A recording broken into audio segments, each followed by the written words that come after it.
Is it dressing or is it stuffing?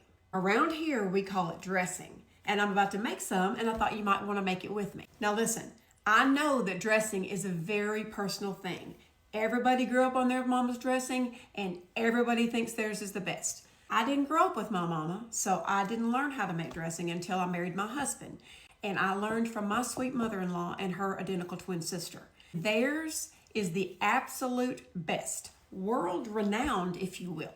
And that's the one I make. And so I thought, there's so many people that don't make their own dressing because they're afraid to, because dressing's such a big deal. We don't get it all that often, and people are intimidated by it and think it's some kind of big deal, but it's not hard. Dressing is not hard.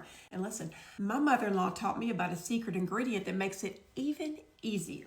So if you want to follow along, I'll just give you my recipe. Now, I know you might do it different, and you may not agree to sage or not to sage. It's a no for me. But I'm going to show you my recipe. It's so easy, and it is so delicious. And then you can try it if you've never made it before, or you can just keep on making what you make. But I just thought you might want to see what I do. Okay, the first thing you're going to want to do is cook you some cornbread. And you're going to make that the day before because you want it to be kind of dried out. So make your cornbread the day before. And you can use yellow cornbread or white cornbread, but don't use a sweet cornbread. You don't put sweet cornbread in your dressing, or I don't. All right. Then you get you a big bowl. I cooked 3 packs of these yesterday. I've washed my hands, and only my people are eating this, so everybody calm down. I use my hands when I make my dressing, and I don't have any gloves, but my hands are clean, so calm down. All right, so you're gonna wanna then break up your dressing. I've already broken a bunch of it up. I don't wanna keep y'all here all day. But you don't wanna turn this into sand, but you do wanna get it broken up pretty good, all right? And then in a pan over here, in a stick of butter, I cooked 1 large onion and 4 to 5 stalks of celery. Now you put as much as you want. I don't want mine to be super oniony, and I don't want it to be super celery. So you can add or take away from this recipe however you feel like you'd like things to taste. So that's what they look like. And you cook them down because we don't want, I don't know what you want, we don't want crunchy vegetables in our dressing. My nose is running. It's cold in this house. I say that every time I make a video, but it's true. It's always cold in here. All right, stir that up. It's looking like that. I'm making a bunch. I share with a bunch of people in my family when I make this. Then I usually put 1 large can of cream of chicken soup. But I couldn't find the big can. I went to have to go to the dollar store to get it. And my granddaughter calls it the family store to get this soup, so I got 3. I don't know if that'll equal 1, but it's okay. Y'all, this is the best dressing. When I tell you it is world renowned, it's renowned around here anyway.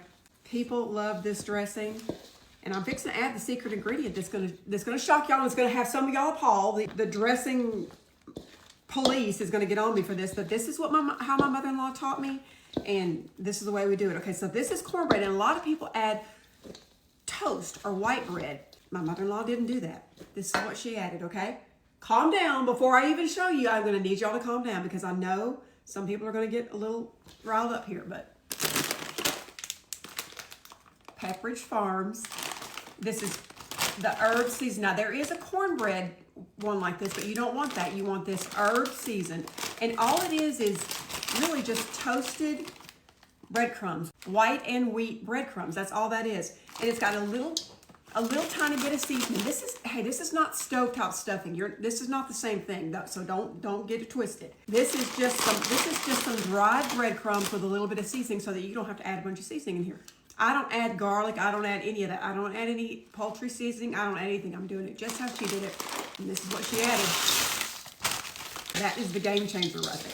So you don't have to toast bread and let that sit out or anything. You don't have to add any more seasonings. Oh, the smell. I have 5 eggs here. I normally add 6. This is a binder. We don't chop up boiled eggs and put in ours. And then I've got some chicken. Don't shred this really fine either because we don't like stringy stuff in our dressing either. So let's get this all mixed up.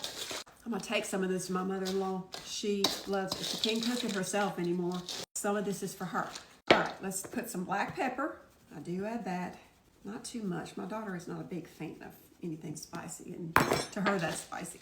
Y'all, if you could smell this, it smells like Thanksgiving right now. See how easy this is? There's nothing to it. There's just nothing to it. Final step is you're gonna add your broth. Now this is the key right here. You don't want a dry dressing. So you're gonna put more in here than you think you need. It's gonna be almost soupy, almost soupy. You start right there and mix it up.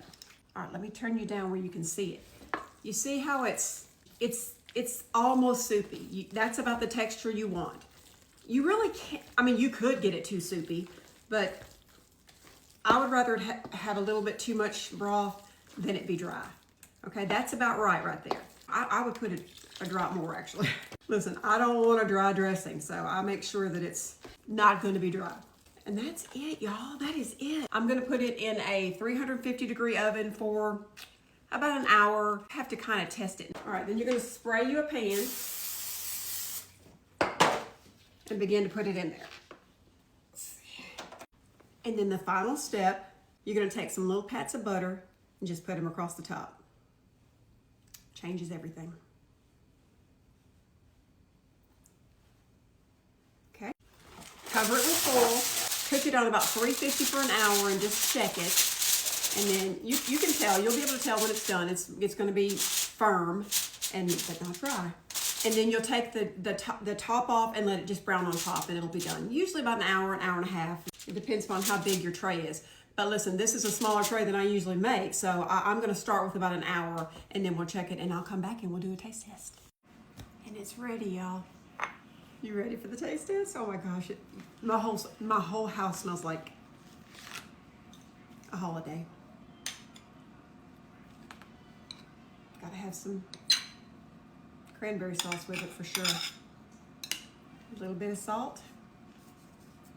And let's try it. It's hot. It's really hot.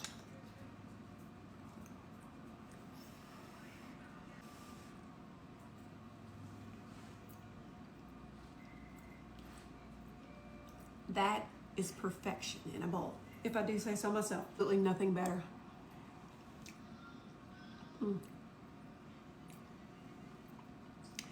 Y'all try it. Happy holidays.